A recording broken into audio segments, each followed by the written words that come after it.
अस्सलामुअलैकुम। और दोस्तों कैसे हैं? आप लोगों से एक बात कहनी थी कि अपने मुसलमानों में तमाम लोगों को हमने देखा है कि बच्चों को तालीम नहीं दे पाते हैं, ताकि अपने मज़हब में तो बहुत ही आसान है तालीम देना बच्चों को, क्योंकि तमाम मदरसे इस तरह के हैं कि अगर आप फ़ीस देने की इताअत नहीं रखते हैं फिर भी आपका बच्चा वहाँ पढ़ सकता है, और अगर फ़ीस देने की इताअत रखते हैं तो आप दे सकते हैं। फिर भी हमने देखा है तमाम बच्चे इस तरह के हैं जिनको काम पे लगा दिया गया है और पढ़ाई नहीं की गई, पढ़ नहीं पाए वो। और उसमें पूछताछ ऐसा नहीं सिर्फ बच्चे का ही नुकसान है, उसमें नुकसान माँ बाप का भी है, क्योंकि अल्लाह ताला के यहाँ पूछताछ बच्चों से पहले माँ बाप से होगी कि तालीम आपने बच्चों को क्यों नहीं दी।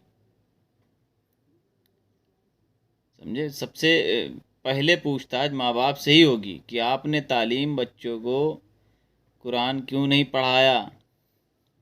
बच्चे से बाद में होगी, बच्चे ने नहीं पढ़ी, बच्चे की गलती है, लेकिन गलती एक तुम्हारी ये है कि तुमने क्यों नहीं पढ़वाया।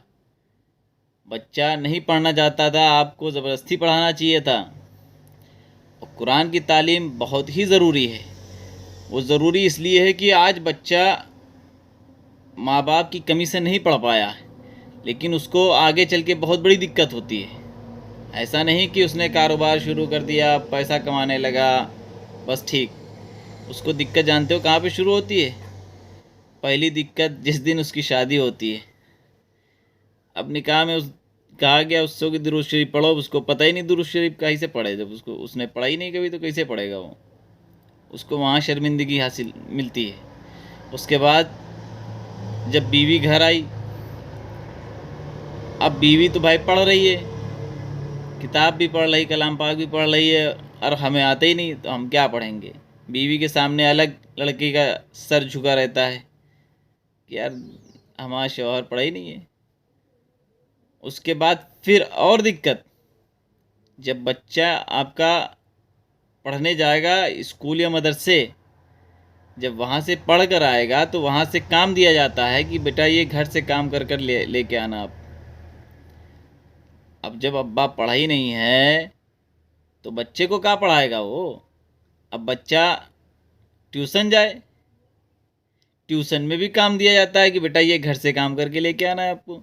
लेकिन जब बाप पढ़ा ही नहीं है तो वो बेटे को पढ़ाएगा क्या?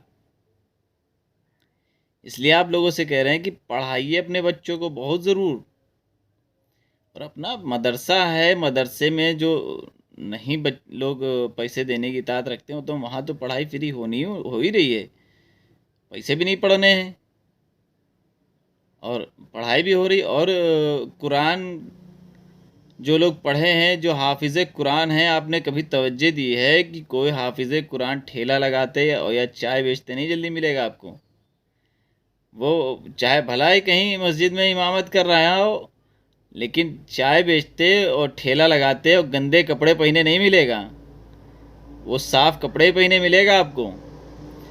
और उससे लोग भैया सलाम, भैया सलाम, मौलाना सलाम, हाफिज़ जी सलाम ही करके बात करेंगे, हिंदू भाई भी और मुस्लिम भाई भी। मतलब अपने बच्चे को पढ़ाने में ये फ़ायदा है कि अगर आप कहीं जा रहे हैं बच्चे के साथ, आपका बच्चा हाफिज़ कुरान है, तो जो लोग मिलेंगे उससे वो सलाम करेंगे, आपका दिल उससे जो है थोड़ा सर आपका फ़ख्र से ऊंचा होगा कि हमने बच्चे को अपने तालीम दी थी और आज देखो दूसरे लोग हमारे बच्चे से सलाम खुद कर रहे हैं। और आप अगर तालीम नहीं देंगे तो आपका बच्चा खुद दूसरों से सलाम करता फिरेगा, क्योंकि उसको तालीम है ही नहीं। और तालीम के अलावा सलाम तो पहले खुद ही करना चाहिए, लेकिन आपका फ़ख्र खुद ऊंचा, सर फ़ख्र से ऊंचा इस बात पे होगा कि दूसरे लोग खुद तुम्हारे बच्चे की तारीफ़ कर रहे हैं।